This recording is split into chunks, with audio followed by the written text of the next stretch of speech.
সাকিব ভাই যে কাজ করছিল ওনাকে দেখছিলাম, ও তো হচ্ছে এটা আমার প্রথম কাজ। তো সেই জায়গা থেকে প্রথম দিনগুলোতে আমি অনেক বেশি নার্ভাস ছিলাম।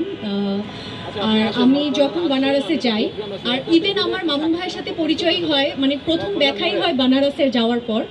সো ওইখানে আমি যখন যাই, তো এর 3-4 দিন পর হচ্ছে আমার সিনগুলো স্টার্ট হয়েছে। বাট যে আমার প্রথম 3-4 দিন ছিল, আমি হচ্ছে মামুন ভাইয়ের পাশে ছিলাম।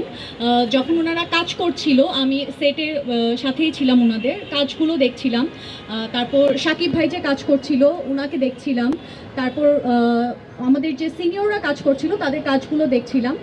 তো প্রথমে আমি অনেক নার্ভাস ছিলাম, কিন্তু যখন তাদের সাথে আমি প্রথম সেটে কাজ করা স্টার্ট করি, তো সবাই এত নাইস ছিল যে মানে সবাই খুব ইজিভাবে আমাকে একটা কমফোর্ট জোন করে দিয়েছে, যে এখানে আমি আমার বেস্টটুকু, মানে আমি আমার প্রথম কাজ হিসেবে, আমার এক্সপিরিয়েন্স হিসেবে যতটুকু পেরেছি আমি আমারটা বেস্ট দেওয়ার ট্রাই করেছি।